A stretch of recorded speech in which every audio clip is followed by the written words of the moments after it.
The following program contains names, places, and events that have been anonymized or fictionalized for the purposes of protection and safety. The following program is provided for entertainment purposes only, and any commentary from the hosts are strictly conjecture and should not be held as making any definitive statements about the truth or identity of any particular individuals or circumstances. If you or a loved one are involved in an abusive relationship, please call the National Domestic Violence Hotline at 1 800 799 7233 for support.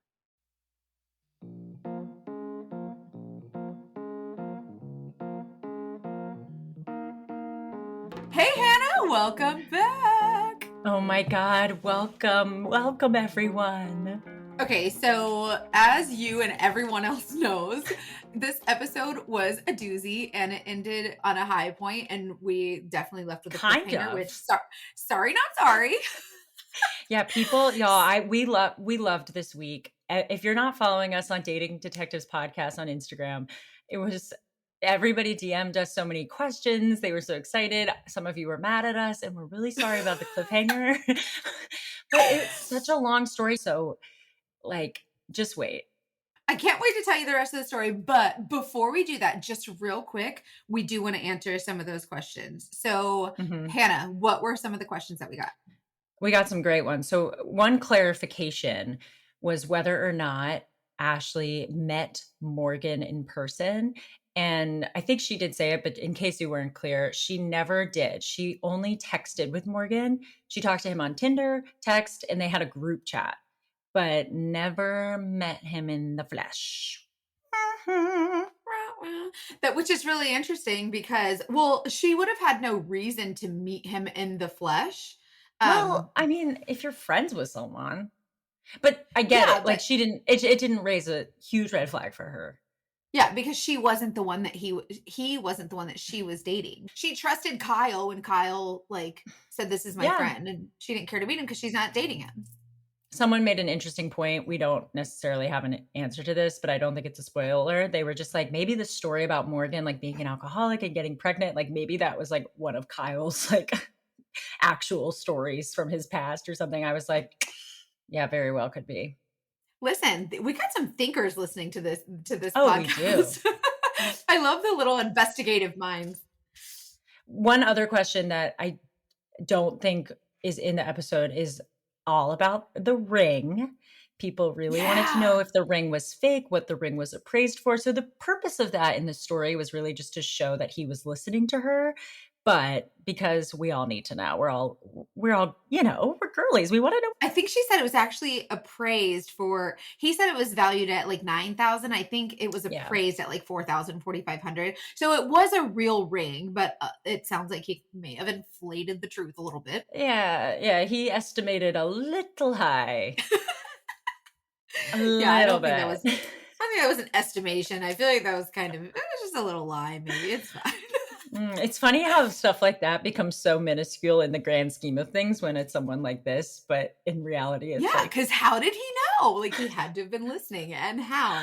So the really great questions that you guys are sending in. So we're really excited to share part 2 with you, and I bet people are like, get to it right now. I know. Should we get into it? Let's just do it before we get yelled at. Back to Ashley.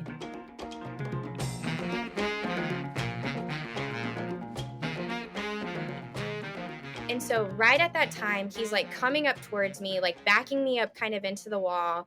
And his hands start to move towards where I know that his firearm is. And so I'm like I have like the deer head in my hand, like just ready for a movement. And if he moves, I move. And right as I'm white knuckling the rack, my brother-in-law walks inside, and his demeanor immediately goes from like red to white. That to me was like the spookiest part, because he knows that he can take me, but he can't take my brother-in-law. And so immediately he was like, dissipate.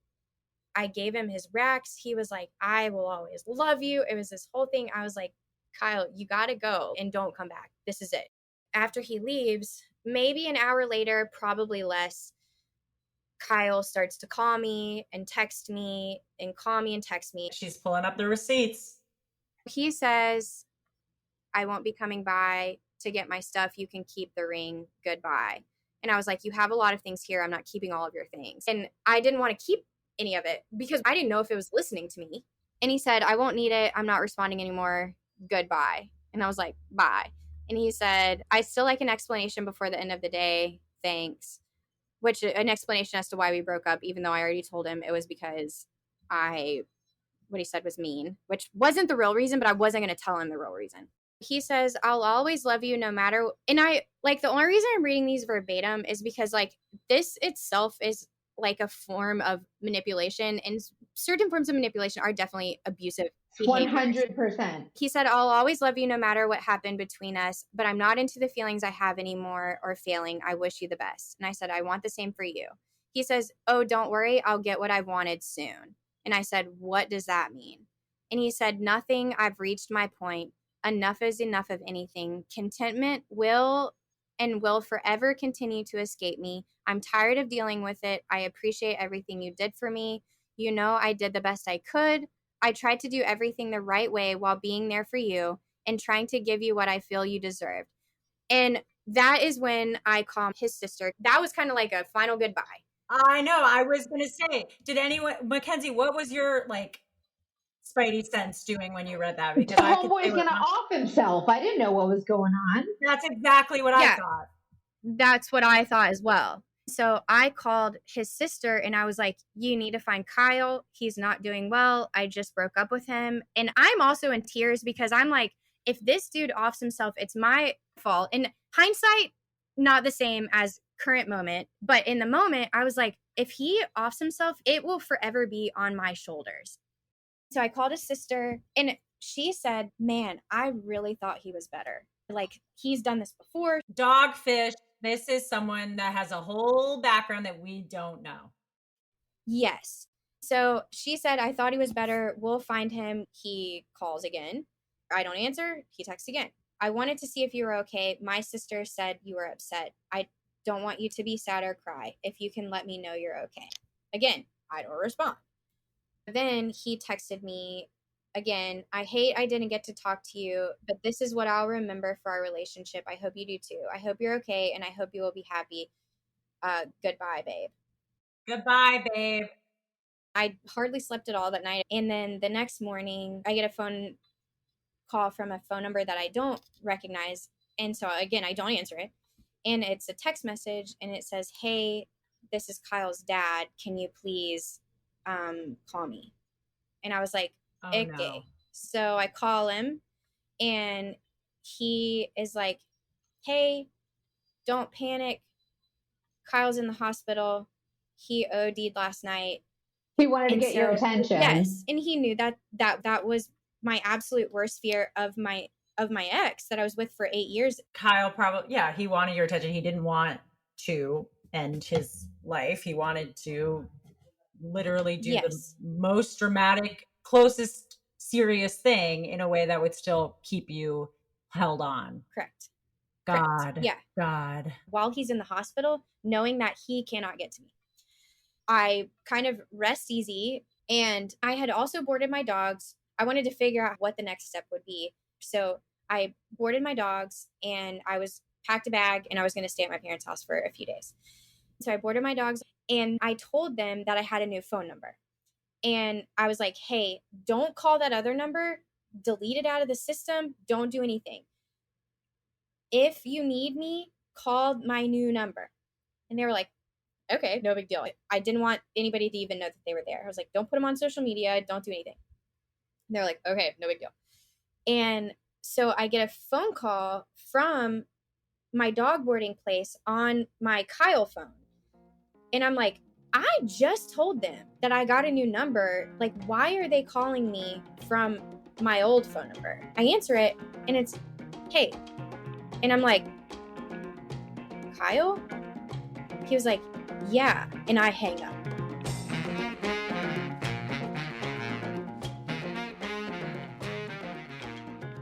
So I immediately hang up and like my face like goes white. And I'm like, is he at the dog boarding place? Like, I thought he was in the hospital. Like, how did he do that? Yeah. So I immediately call my mom and I was like, hey, the dog boarding place just called me, but it's Kyle. It's not them. Had that even happened, I don't know. But I'm just letting somebody know because I want people to be in the loop because I don't want to have to remember all of this by myself. Yeah. And also, if I die, we know who done it. Yeah, and if he's at the dog place, which how did he get their number? Like, how did he get access to the phone number? He's right down the freaking road from me. Well, there's an app. You can use an app to pretend you're calling from a different number, but now I need to know. So okay, go ahead, sorry. Yeah, that's what happened. I just didn't know that at the time. Kyle also used the same app to call from the hospital phone number. And so when it called, it was like blank hospital on the caller ID. And so I answer it and I'm like, hello? And it's Kyle again. And I was like, listen, you can't call me anymore. Stop calling me. And I hang up. But it's not like you can block him because he's calling, as Mackenzie would say, all willy-nilly from whatever number he damn well pleases. Yeah, you can't do exactly. that. You can't just call me all willy-nilly, use a stupid app and pretending you're something else. Straight up willy-nilly. So I call the hospital within like a minute of him calling me. And I ask, hey, can people call out if people are in here, can they call out? And they were like, no. And I was like, so we don't actually know if he was ever in the hospital or not. I can't confirm that because it's hospital record and the hospital is not going to tell me one way or another. But his family told me that he was in the hospital. So then is he lying to his family or is his family lying to me? And they're all in it together. I am in touch with his sister, air quotes, in the hospital. I'm in touch with his sister trying to get all of his stuff back to him because I don't want anything of his ever. And also, if he is in the hospital, I want him to have clean clothes. And so I like do his laundry and because I'm like, I don't know how long he's going to be in there, but I want him to have clean clothes. And so give this bag to him in the hospital, take all of this other stuff. And you are so sweet. So I meet her. Bless your heart. I can say that because I'm Southern. Go ahead. I would have burned the clothes and given them back. Right? I'm awful. Yeah, that seems to be more reasonable. That's a more reasonable decision, I think. But. You're so compassionate. I bless you. Okay, carry on. Sorry. And so so me and his sister meet on Friday. And I go to his sister's house. I pack up all of my stuff. And I had talked to them a couple of times. And I was like, listen, I'll tell you whatever you want to know about what I know. The more people that know, the more people can appropriately help him is kind of my thought. I want to be totally out of it. I want to be left alone. I want them to understand how much I want to be left alone and that there is never going to be a him and I ever again. And so I get there. I tell him about Morgan. I tell him about all of the other things that have happened. He's doing this. He's pretending to be this person, blah, blah, blah. I told them pretty much the same thing that I told y'all. Like, the reason I didn't break up with him initially is because his dog was dying. And she was like, what dog? And I was like, AJ. And she was like, what are you talking about? He's had this dog, this dog, this dog, named off dogs that I recognized their names. But she was like, there was not an AJ. Oh my God. Wait. Wait, so he said he had 2 dogs? Yes, and he only had the 1 dog. And that was a pattern throughout the entire time. Of course. Unfortunately, the story is not over. I wish it was over. So he's in the hospital. While he's still in the hospital, Morgan reaches out, and at this point in time, I'm only FaceTiming him because I want to see who it is that's texting me. He never answers. He's like, sorry, I can't FaceTime right now. Eventually, Morgan texts me a video, which you guys have. Wait, and this is a video of a human that you've never seen before, but looks like the never photos? Seen it. But does it look like the photos that Morgan used? No. Interesting. No, it's third person. So you got a video message. Yeah, you have it. Yeah, I sent it over to you guys. Of a person saying, I am Morgan. That's clear, very clearly reading a script. Molly? Roll the clip! Roll the clip! Hey, this is Morgan. I'm sorry about the text messages I sent you. I hope you're doing okay. I'll holler at you later, all right? Oh my God! Okay, so he's got somebody at gunpoint. He's forcing him to read this mail. Okay, next. It looks like he's reading a script. He stutters through it. And it's not the same guy that was in the photos. And I'm FaceTiming. He's not answering. I'm like, hey, prove to me that you're real.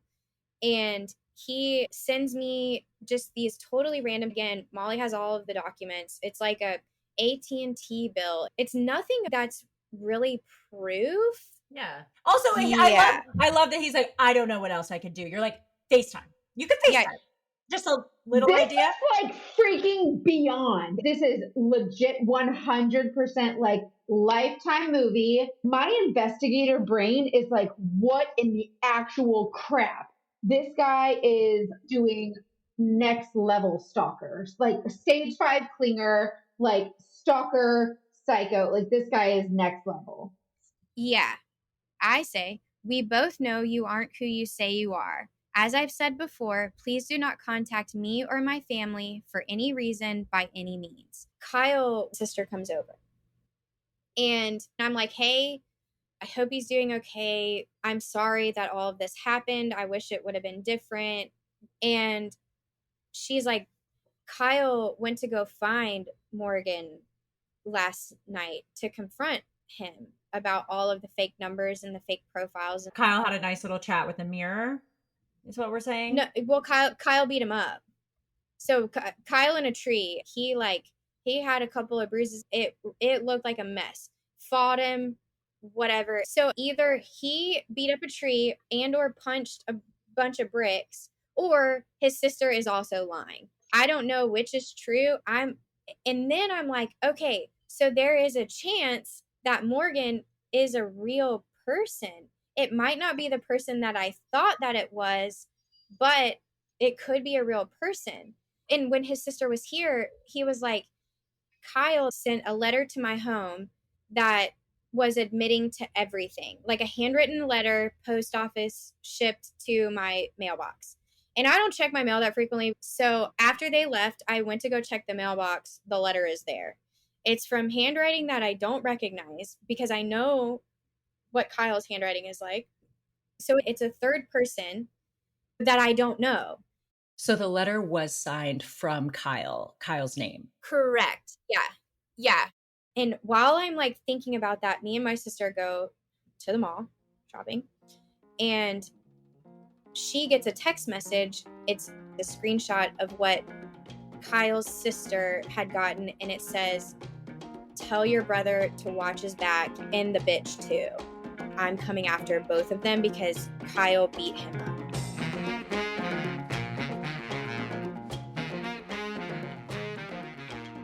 So then I'm like, okay, this person has to be real because why else would he be threatening him and by default me if Kyle didn't really beat somebody up? Like what else would be the reason if he didn't actually do it?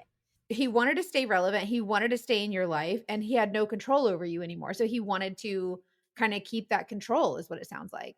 Yeah. Yes. Now we know, but then we did not know. And so I want to put that on record because if I fear for my life at any point, I want the cops to know that like this is on the radar. I don't know what the right thing to do is. I'm just trying to figure out how to keep myself safe because I want to be on the planet. So I call the non-emergency line and I'm like, hey, can somebody come to my house? Like can a patrol person come to my house? I just want to show them some things. I want to get everything on record. The cop shows up. I show her the letter. I tell her like a quick version of the story. I tell her what I think. And literally while I am talking to the cop, I get a text message on my Kyle phone. And because I still have both phones. Okay, so just so we're all on the same page, you still have the phone that was the way that Kyle contacted you, but you still had your new phone, but you didn't want Kyle to have your new number.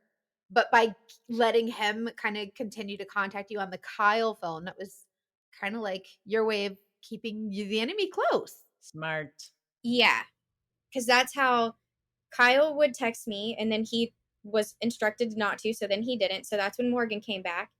And that's how Morgan was texting me.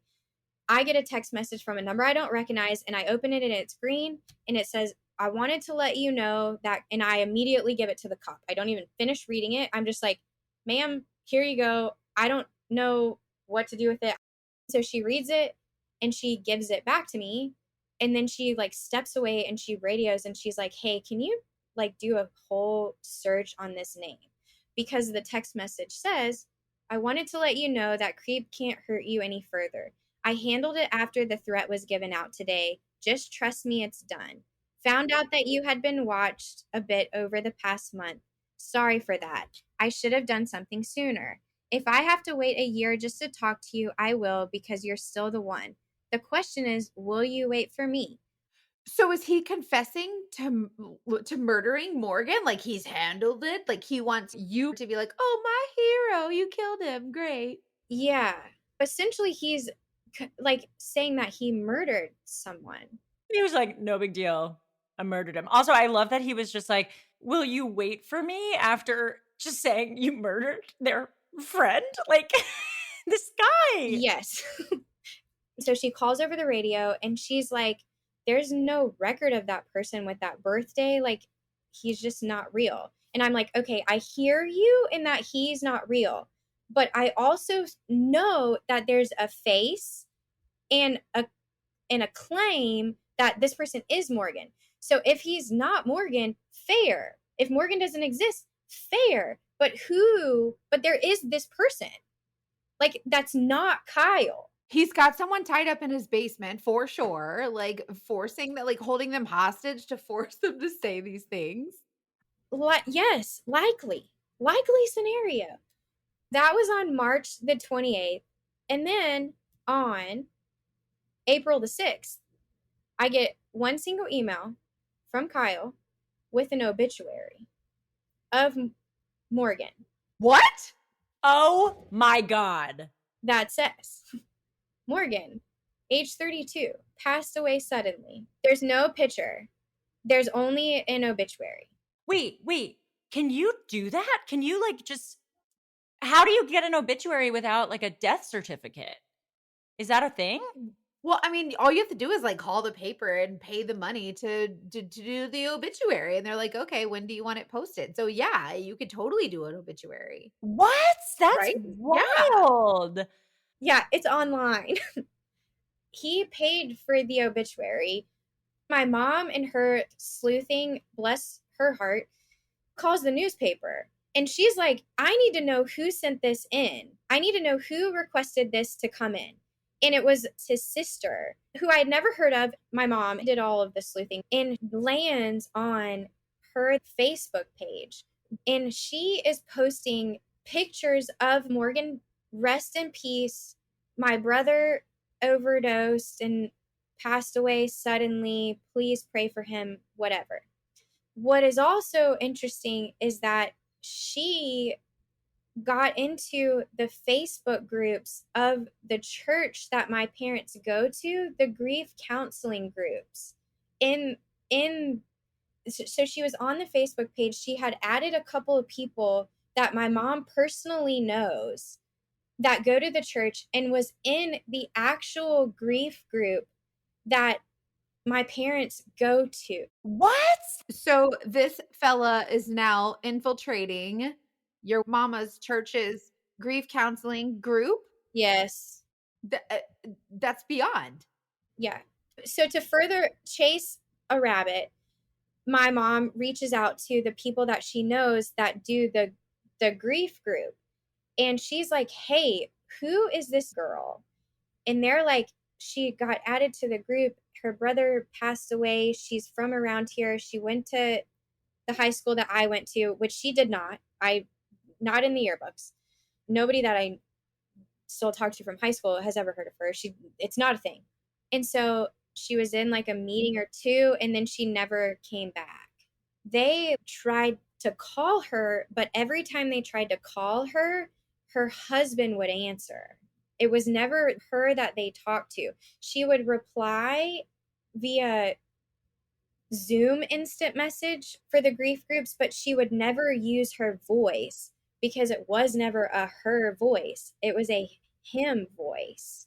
Your mom needs to be a PI. She is legit. I'm hiring her. I have the best mom in the world. So this was a Zoom support group, but she never turned her camera on?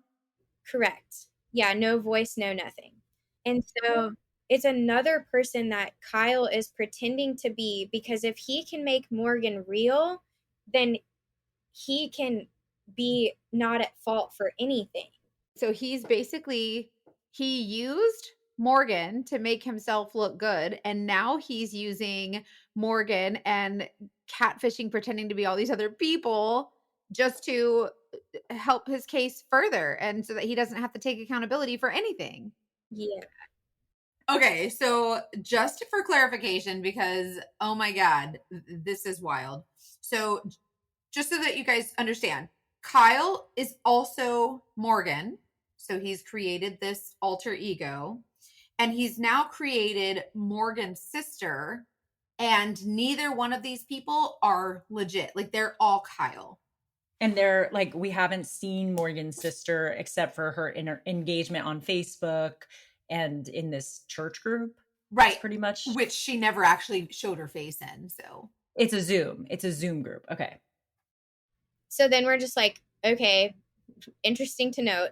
Her Facebook page really hasn't been used since. She hasn't done like it's been 1 year, it's been 2 years. It was just like the one time, and then it's just gone. So it's like he logged out of the Facebook page, never went back. While all of that was happening, I get granted the order of protection. So you finally, like, it's almost over then.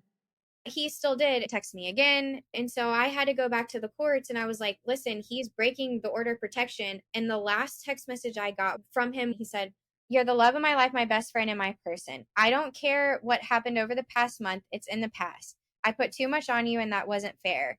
You did the best you could. We can wait till the order expires or try to rescind it.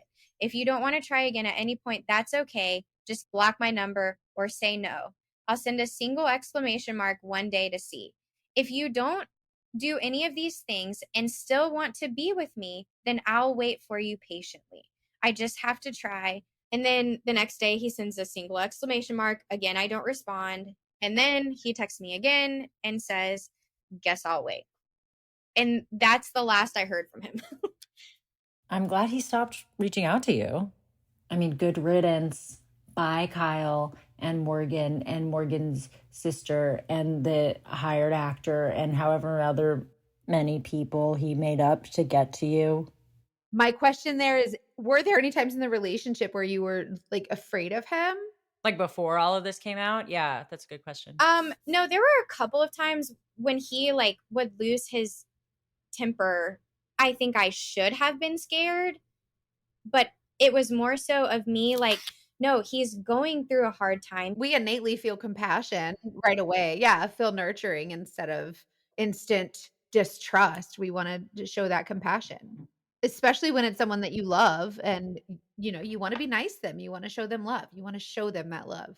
Especially given your history with your last relationship, like you're an innately nurturing, compassionate person. And I think we want things to work. We want people to be okay. We want to be there for them and do everything we can. Like, especially women do this, not just women, but you know what I totally understand where you were kind of hoping for that to be okay. 100%.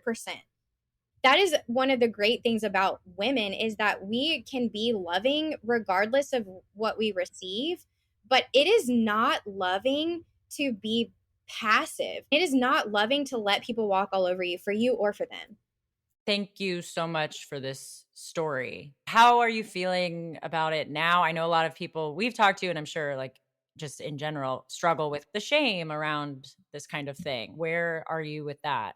I would say I feel a little bit more embarrassed. I don't really feel guilty though, but I go back and forth between embarrassment and also apathy. Like, my story is my story, and those are the facts of what happened, but I don't really have any attachment towards any of it because I don't know that guy.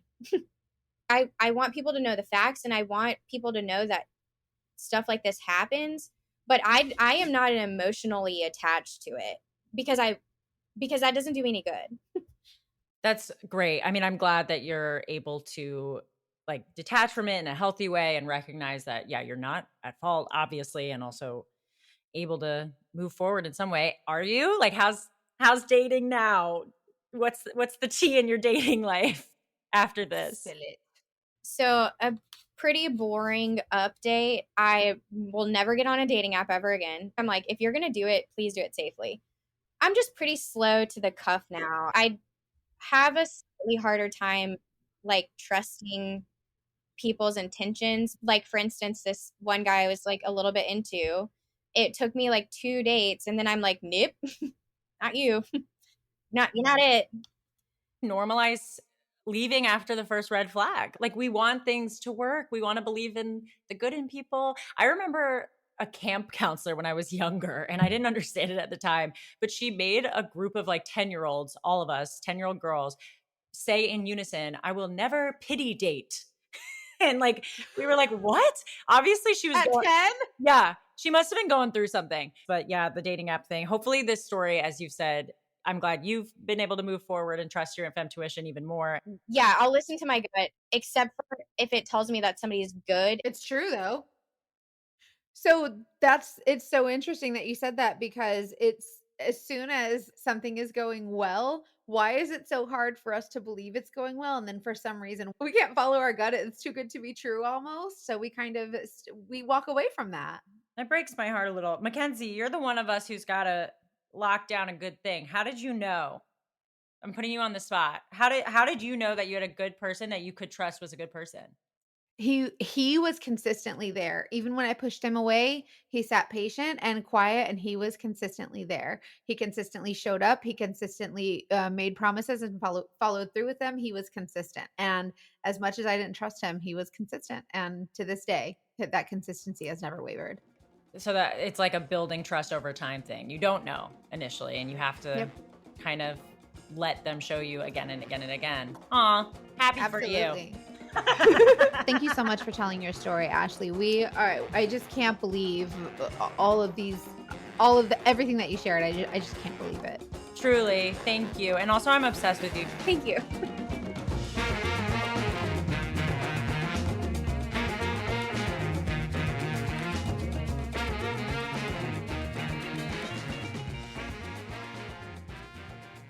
You look absolutely panicked. I mean, I'm the fact that she doesn't really know. Like there are so many questions that she doesn't know the answers to at this point in her life.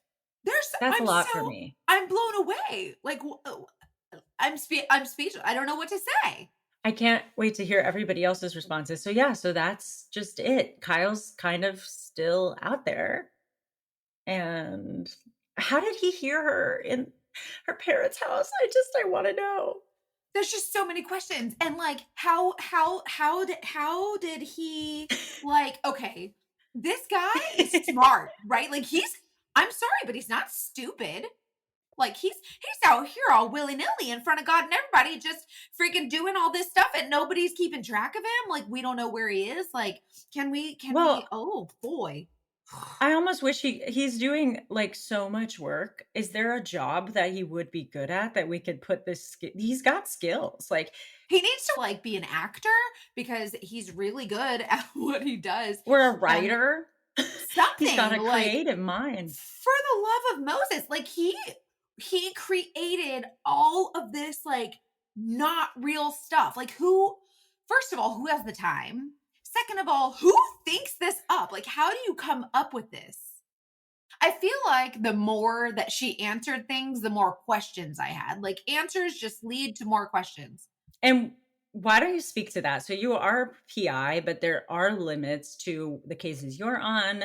Like, we're not police. Like, we're unfortunately left with the discomfort of not knowing everything. Well, so that's actually a good question. So when I first started as a private investigator 16 years ago, I could not sleep at night. Like I was like, I need resolution. And I will be honest with you, like there is no resolution to probably 95% of my cases. Like there's just none. And so I had to come to terms with the fact that I just don't know. Like I'm never going to know. It took me a couple years to like get the hang of that. And so now when I talk about some of my PI stories, everybody's like, so what happened? And I'm like, I don't know. You're like, you're freaking out. Imagine me. I was there. Yeah. There's no resolution sometimes. So I'm sorry if your questions don't get answered. I know. Still send us your questions because we want to know as much as we can too. But yeah, some of it is up to the universe. I do think it's interesting how she remains so apathetic as opposed to like still ashamed or embarrassed. Like I'm sure she feels some of those things, but now she's Yeah. just like, I mean, it's whatever. It is what it is. Live your life, fam. Like, Yeah. I would be wondering every single day. She's not only a great storyteller, but a really strong person. And her experience, given her relationship prior to meeting Kyle, he knew how to prey on her. And that is the problem with all of these. And so I want to shout out on Instagram, that girl, Audra, commented about like asking us to talk about how we can avoid these red flags before it happens, like things that she learned. And we did talk about that. And I'm glad you asked because that is something we want to always do with these stories and not just kind of tell you a crazy story and be like, that's wild.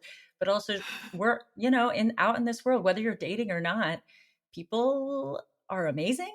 And then a couple of people are like Kyle. And there's so much we can learn from these. And I do think, yeah, part of it is knowing your own vulnerabilities. Having a support system. I mean, like her support system they dropped everything when she needed them.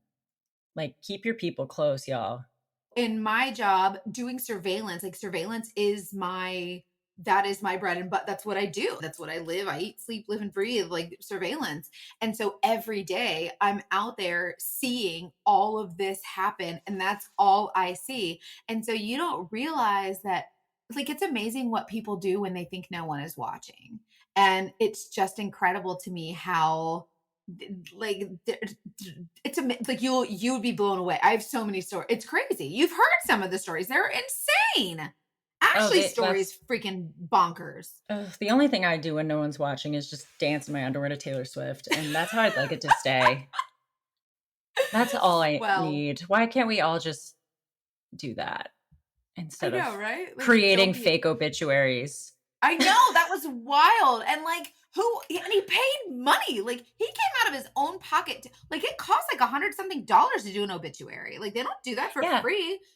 The part where he created Morgan's sister and joined her family's church group on Zoom. I know. This guy's alter ego has alter egos. Like, what in bananas is like, what is going on? That's insane. Oh, other question. Somebody asked, are the dogs okay? Yes. Very important question. We are dog people here at the Daily Detectives. The dogs are okay. Well, when we say dogs, there was really only one, right? Well, I was talking about her dogs, but you're right. The one dog that died, her dogs never existed. I think that's clear. He was not at the animal shelter. He used that funky app. Wait, do you know what app? Somebody asked about that too. Oh, how do you make it stop if someone's using your number? We got that question too. Yeah. Okay. So there's a couple of apps out there where you can, I think it's called spoofing.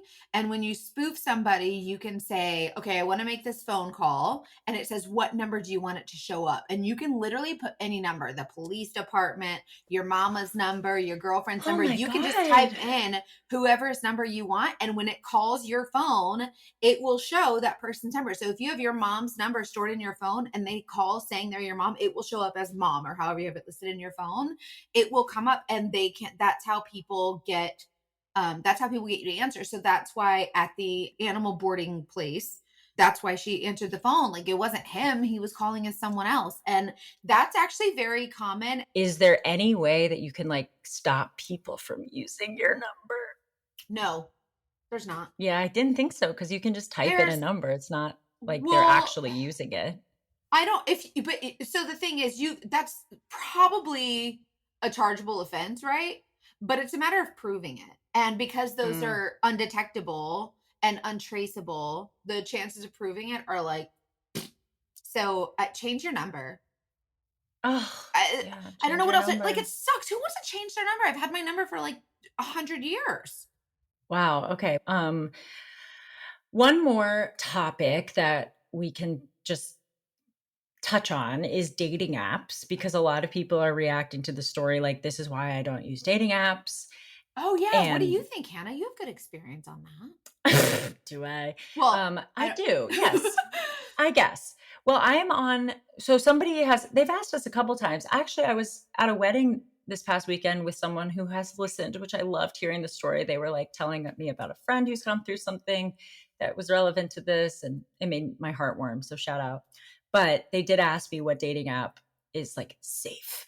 And I'm curious what you think. I mean, I'm only right now on Hinge, which honestly, I'm not gonna lie, it's a little bleak right now.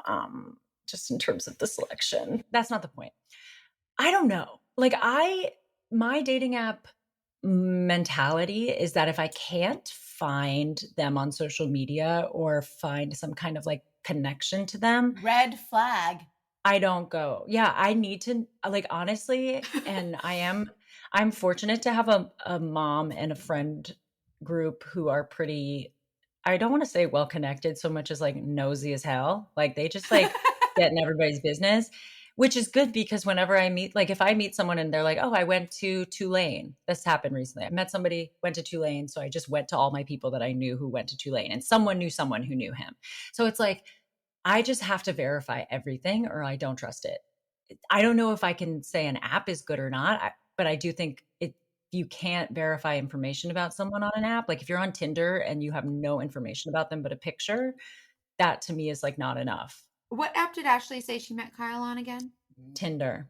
It was Tinder. Okay, so Tinder. that's what I thought. So Tinder is actually the most common app that I hear about with the cheating spouses. It's the Tinder. I think it's because a lot of people have heard about it the most, but it's also interesting that there are some cases I get where the cheating spouse is using Match or like eHarmony. Like those are apps that specifically focus on your emotional connection, where Tinder I think was created to be more of like a hookup situation. But Right. I mean, but it's interesting to me that a lot of them are from Tinder, which is like normal, but it's interesting that a lot of people are also on like Match and these emotional connection places. Well, I think, yeah, you're probably going to find Match and eHarmony and those kinds of apps. Often those are the ones that you sign up for. You have to pay sometimes. Yeah. Like, by the way, don't use your wife's credit card to go to match.com. I'll do a story. It's fine. please. Oh my God. Okay, so we do want to get more stories that are not just straight men scamming women. Statistically, it is much easier to find stories of straight men scamming women, but we want to switch it up. But I will say, we were just talking about this where it's like, I think men are just the worst at it. Like women don't get caught as easily. Like we're just better at scamming if we scam. And it's so funny to hear stuff like that because it's like, how dumb do you have to be to use your wife's credit card to try to cheat on her on an app? Like, wait until you hear this story. Oh my God, I can't even wait. I can't wait. Maybe we should talk about when our next episode and next season is. That's a good transition. And back. Oh, because this is the last episode for this season. So we're going to be on a 2-week break. So I'm sorry, don't be mad at us. So make sure to follow us. Make sure you tell a friend, do all the things. Keep up with us on the Instagram, Dating Detectives Podcast. And you can email us, investigate@datingdetectivepod.com if you have stories or questions. We hope you enjoyed the episode, and I can't wait to see you guys again after our break. I know, I'll miss you, and I'll miss you, my beautiful dating detective. I know I'm going to miss you so much. Goodbye, my armchair sleuth.